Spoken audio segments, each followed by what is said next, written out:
बिस्मिल्लाहिर्रहमानिर्रहीम। अस्सलाम वालेकुम। वासिफ़ अली वासिफ़ रहमतुल्लाह अलैह साहब से सवाल किया गया। सवाल करने वाले ने कहा कि मुझे पता चला है कि एक मर्तबा आप दाता साहब रहमतुल्लाह अलैह के पास दुआ के लिए हाथ उठाए खड़े थे, तो एक साहब आपकी जेब साफ़ कर रहा था। आपको भी पता था। बाद में जब आपसे पूछा पूछा गया तो आपने कहा मैं अपना काम कर रहा था और वो अपना काम कर रहा था। आप रहमतुल्लाह अलैह ने जवाब दिया, मैं बेबस था, मेरे हाथ तो वहीं अटक गए थे। मैं देख रहा था मगर इतनी जुर्रत नहीं थी कि हाथ वहां से उठाऊं जहां मेरे हाथ थे। ये फ़कीरी नहीं अमीरी थी। मैंने कहा कि इतने पैसों से क्या बनेगा, चलो ले जाए। ये एटीट्यूड है। वैसे एक छोटी सी बात देखो, कभी आप घर में रहते हो तो घर का जो सरबराह है, हेड है, माँ या बाप, उसकी मौजूदगी में बच्चे किसी इख्तलाफ का आपस में लड़ के फैसला ना करें, क्योंकि जो तुम्हारा बुजुर्ग बैठा है वो खुद ही फैसला करेगा। ऐसा होता है कि नहीं होता? अगर इंसान को यकीन हो कि मैं दाता साहब के पास खड़ा हूँ या दुआ कर रहा हूँ, या दुआ से मेरा काम चल रहा है, तो वहाँ उस बात का ख्याल कि मेरे साथ ये क्या हो रहा है, ये ख्याल ही गैर है। ये तवज्जो की बात है। तवज्जो की तारीफ ये है। ये एक बुजुर्ग का वाक़या है। अगर तीर कहीं लग जाए तो निकालना मुश्किल होता है। आपने फरमाया कि मैं नमाज अदा करता हूँ तो तुम तीर निकाल लेना। तो नमाज की तवज्जो इतनी है कि उस बात की तवज्जो ही नहीं कि जिस्म में क्या हो रहा है, तो सारी तवज्जो ही उधर लग गई। वैसे भी अगर आप एक ख्याल में जा रहे हो तो कभी घर से पैदल निकलो तो पता ही नहीं चलेगा कि रास्ते में बारिश हो गई। वापस घर आया तो भीगा हुआ था। कहता है कि बारिश का मुझे ख्याल ही नहीं आया। तितर की तलाश में इंसान निकल जाए तो मीलों मील निकल जाता है, पता नहीं चलता किधर चला गया। मनम महवे ख्याले उ नमी दानम कजा रफ्तम, शुदम घर के विसाले उ नमी दानम कुजा रफ्तम। उसके ख्याल में मैं न जाने कहाँ से कहाँ चला गया। कोई ख्याल गालिब हो जाए तो दूसरा ख्याल हमेशा कम रह जाता है। कोई ख्याल गालिब हो जाए तो दूसरा ख्याल हमेशा कम होकर रह जाता है। फ़कीरी और दरवेशी का ख्याल जो है वो एक काम ज़रूर करता है, वो ये कि वो सूदों ज़िया से आज़ाद कर देता है। जब से ये कारोबार ज़ौक़ मिला, रह गया ज़ौक़ कारोबार कहाँ। वो नफ़ा नुकसान से आज़ाद हो गया। अब वो नफ़ा नफ़ा नहीं जिसको आप नफ़ा समझते थे, और वो नुकसान नुकसान नहीं जिसको आप नुकसान समझते थे। यहाँ की टर्मिनोलॉजी ही और है। ये नहीं होता कि वो इंसान बदल जाता है, सोता नहीं है, सिर्फ जागता है, बल्कि सारे काम होते हैं मगर प्रायोरिटी बदल जाती है, तरजीह जो है वो बदल जाती है। एक गौस के पास एक चोर आया।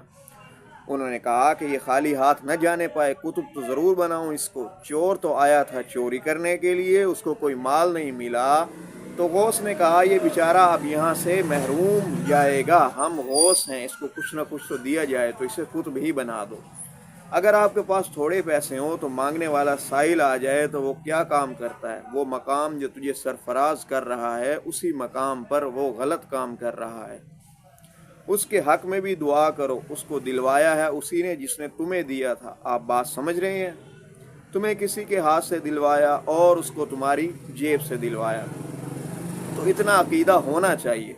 मेरा ख्याल है कि इतना अकीदा होना चाहिए। एक आदमी बिलाल साहब को रास्ते में मिला, दरवेश नुमा, पता नहीं मजजूब था कि कौन था।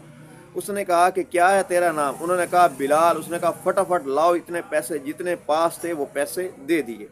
मुझे बताया कि मैंने इतने पैसे दे दिए, ये मैंने बुरा किया है? मैंने कहा ये तुमने अच्छे ख्याल में किया है तो अच्छा है। तूने जिस ख्याल में दिया वो खुद अच्छा है। हर चंद के वो शख्स डाकू हो सकता है, हर चंद के वो बागी हो सकता है, चोर हो सकता है, रहजन हो सकता है, लेकिन तेरा ख्याल सही है। जिसकी राह में तूने दिया ये उसी की राह है। तो आम तौर पर इस राह की सदाकतों वाले गलत हाथों से निकलकर सदाकतों तक पहुँचे हैं। कहता है कि चोर ने मुझे गौस बना दिया, वो जो साइल है, पैसे मांगने वाला है, उसने मुझे सखी बना दिया। जाते हुए किसी शख्स की एक स्ट्रे बात ने मुझे कहाँ से कहाँ पहुँचा दिया। एक वो बात जो अटक जाए या खटक जाए, वो बात आपको पार ले जाती है। सारा इरफान इधर उधर फिरता रहता है। इतनी आसान बात बता रहा हूँ आपको। میں نے مشکل بات آپ کو بتائی نہیں، عبادت کا راستہ بھی نہیں بتایا، میں تو یہ کہہ رہا ہوں کہ سارا عرفان ادھر ادھر پھرتا رہتا ہے۔ اچانک دل کو لگ جانے والی بات عرفان کا آغاز ہے۔ اچانک دل کو لگ جانے والی بات عرفان کا آغاز ہے۔ پہلی لگ جانے والی آنکھ عرفان کا آغاز ہے۔ آنکھ میں پہلا آنسو عرفان کی ابتدا ہے۔ رونے والی بات آپ کو سمجھ آتی ہے؟ کبھی آپ روئے، کبھی آپ کسی کی یاد میں، خیال میں، وجہ بوجہ۔ رونے کا جو آغاز ہے یہ عرفان کی ابتدا ہے۔ میں نے پہلے بھی بتایا تھا کہ اللہ کے بہت سارے نام ہیں، کچھ تو مستند ہیں، اس طرح یقین اللہ کا نام ہے، آنسو بھی اللہ کا نام ہے، اس کی راہ میں بہنے والا جو آنسو ہے وہ آپ ہی ہے۔ بغیر وجہ کے آنسو، سوز تپش، رات کو اٹھے اور روتے رہے، کہنے لگے اللہ مجھے بہت پیارا لگا، اللہ تمہیں کہاں نظر آیا؟ بس پھر سے رونے لگ گیا اور کہنے لگا بڑا ہی واقعہ ہو گیا۔ فرمان ہے کہ اگر رات کو نصف شب میں آنسو نہ آئے تو رونے والی شکل ہی بنا لینا۔ یہ منظوری دعا کی بات کر رہا ہوں۔ یہاں پر اب واصف علی واصف صاحب جو ہیں وہ دعا کی منظوری کی بات کا ایک جو ہے وہ فارمولہ دے رہے ہیں اور بتا رہے ہیں کہ اگر رات کو نصف شب میں آنسو نہ آئے تو رونے والی شکل ہی بنا لینا۔ یہ منظوری دعا کی بات کر رہا ہوں۔ اللہ کے بندے وہ ہیں کہ وہ ہنستے کم اور روتے زیادہ ہیں، تو رونا جو ہے یہ اللہ کے بندوں کی دلیل ہے۔ وہ جو رو رہا تھا کہتا ہے کہ میں اس فوت ہونے والے کے لیے نہیں رو رہا، بلکہ اس لیے رو رہا ہوں کہ میری باری قریب کیوں نہیں آئی۔